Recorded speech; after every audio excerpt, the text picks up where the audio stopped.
Bun găsit, dragii mei, Mihaela sunt și bine ați venit pe canalul meu de YouTube. Astăzi vă voi prezenta acest minunat model, uitați cât este de frumos. Este un model simplu, se lucrează ușor, numai că trebuie un pic de atenție, cum să iau ochiurile. Se poate folosi la vestuțe, căciulițe, bluzițe, fiecare în ceea ce își propune să-l folosească. Vedeți, eu am lucrat cu un fir mai subțire, dar se poate lucra cu orice fel de fir. Am lucrat cu andrele de 2 și jumătate. Se lucrează pe un număr par de ochiuri. Și haideți să pornim la lucru. Uitați cât este de frumos. Vedeți?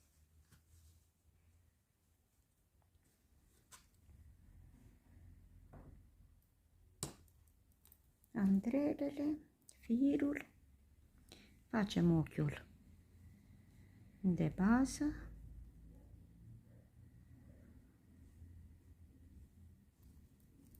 andrelele le luăm și le punem 2, băgăm acest ochi pe ambele andrele și începem să montăm ochiurile. Dăm după deget, prindem firul cu aceste 2 degete, iar cu celălalt băgăm pe sub el. Acum pe sub băgăm andrelele, tragem firul și s-a format primul ochi. Din nou, prindem firul aici, cu degetul, băgăm pe sub, tragem și am format cel de-al doilea ochi. Din nou,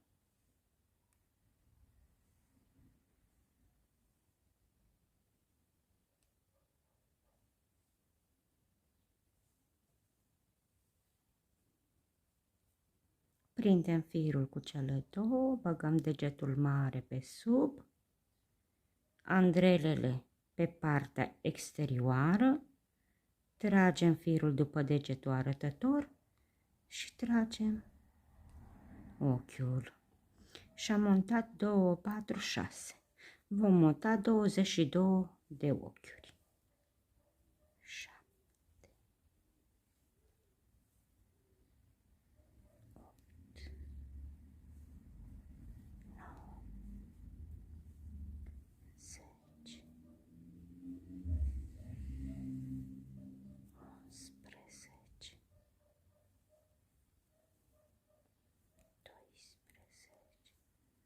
13, 15,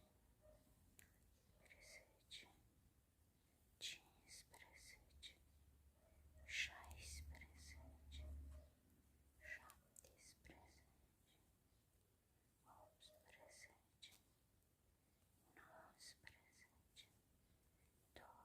18,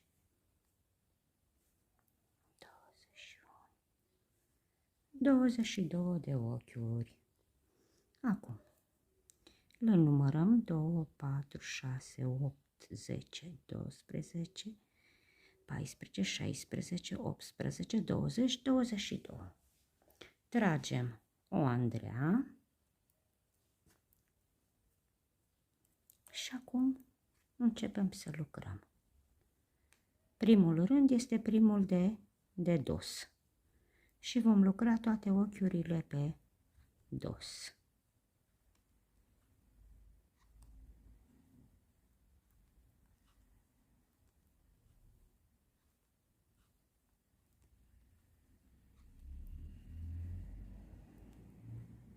Deci așa, da?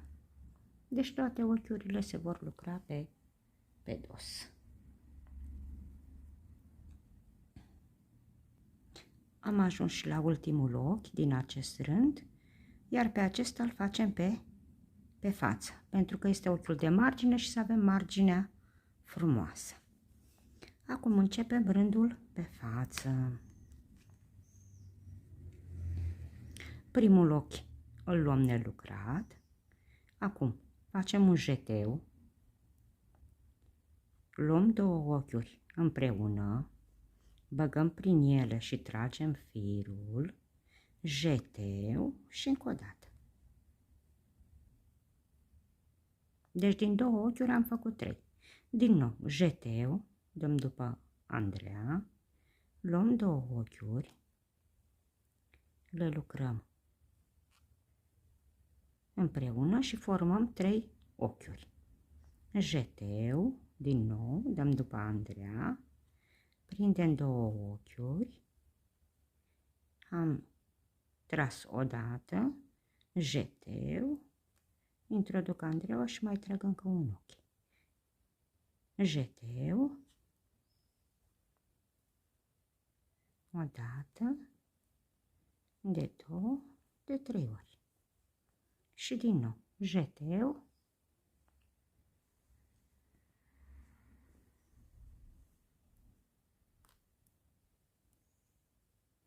două ochiuri împreună,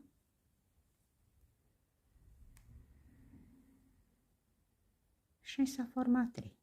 Jeteu, cred că se vede destul de bine, două ochiuri împreună, tragem o dată, jeteu și încă o dată.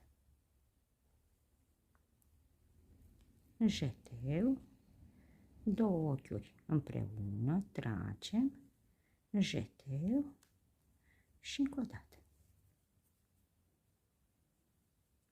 Jeteu, două ochiuri, jeteu, două ochiuri, am tras o dată, jeteu și încă o dată. Jeteu, două ochiuri, tragem o dată, jeteu și încă o dată. Și acum ochiul de margine, care îl facem pe față. Acum, suntem pe partea de dos. Primul ochi îl luăm nelucrat, iar acum primul și al doilea lucrăm pe dos și lucrăm câte două ochiuri odată. Deci primul și al doilea. Acum efectiv scădem. Din 2 facem 1. Și așa mergem pe tot parcursul. Următoarele 2. Din nou cele 2. Numai câte 2 ochiuri lucrăm.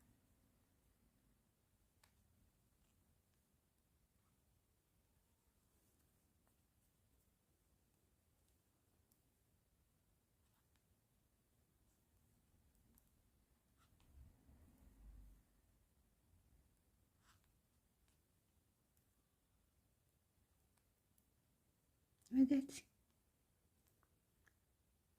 2, 2, 2,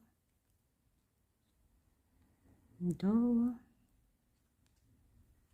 și din 2 facem 1. Ajungem din nou la ochiurile cu care am pornit.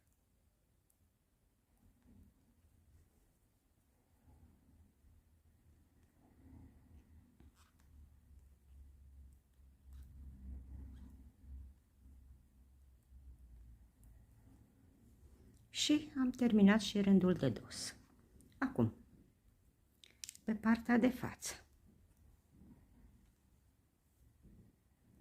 Primul ochi fiind de margine, îl luăm nelucrat și acum ne uităm aici. Deci aici avem un grup, aici alt grup. Acum primul ochi îl facem normal și luăm un ochi din acest grup și un ochi din grupul celălalt. Și jeteu o dată de 2 ori, deci 2 ochiuri. Tragem o dată, jeteu și mai tragem încă o dată. Mergem mai departe. Jeteu, un ochi dintr-un grup, un ochi dintr-un grup.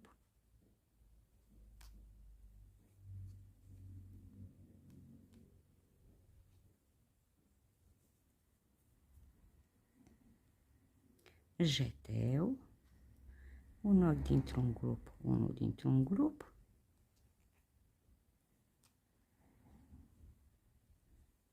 jeteu. Vedeți că ne arată și modelul. Deci primul grup, al doilea grup. Luăm un ochi de aici și un ochi din grupul celălalt. Și din nou facem 3 ochiuri. Jeteu, o dată, de 2 ori și s-a format 3 jeteu. Luăm celelalte 2 ochiuri, jeteu, dăm după Andreea un jeteu, luăm 2 ochiuri, tragem o dată, jeteu și încă o dată. Mergem la următorul.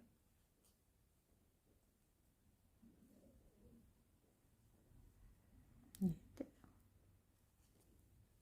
2, 2. Iar acum aici la ultimul îl luăm exact cum l-am luat aici pe primul. Îl luăm pe față. Deci la un rând avem un ochi, primul ochi nu se lucrează, după aceea se lucrează pentru că modelul vine pe diagonală. Și acum acesta îl luăm singur pentru că este singur și acum luăm celelalte 2 și le lucrăm. Exact cum am procedat.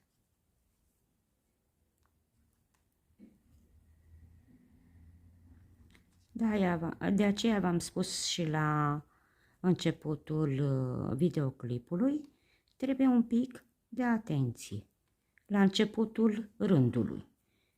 Dacă rândul se începe bine și modelul va decurge bine.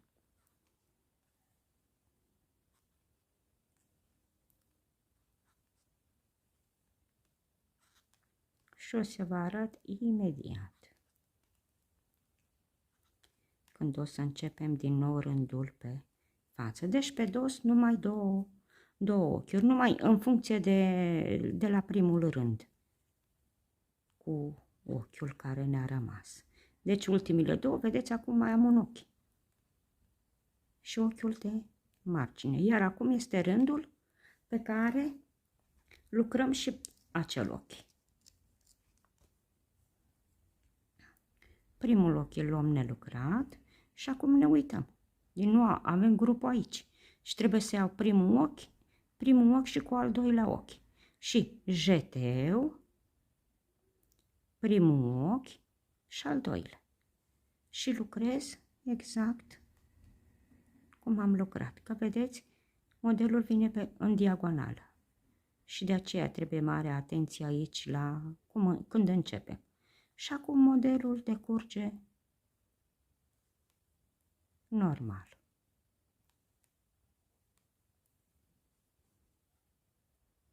Deja a început să se formeze. Și așa se repetă până când terminați proiectul.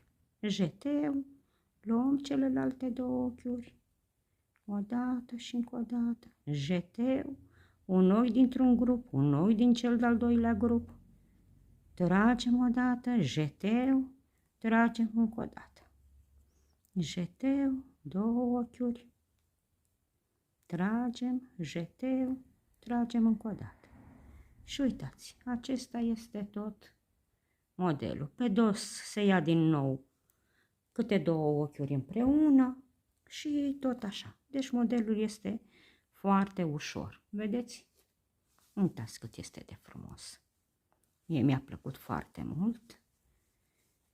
Uitați cât este de frumos. Și de aceea v-am și spus aici, la primul ochi când începeți. Un ochi se lucrează, un rând se lucrează al doilea ochi. Zis că primul ochi este ochiul de margine. Se lucrează, după aceea rândul următor nu se mai lucrează. Pentru că începem un rând da, unul nu, începem un nou șir pe diagonală. Vă mulțumesc că m-ați urmărit, nu uitați să vă abonați, un click pe clopoțel, așa veți primi notificări ori de câte ori încarc un nou tutorial.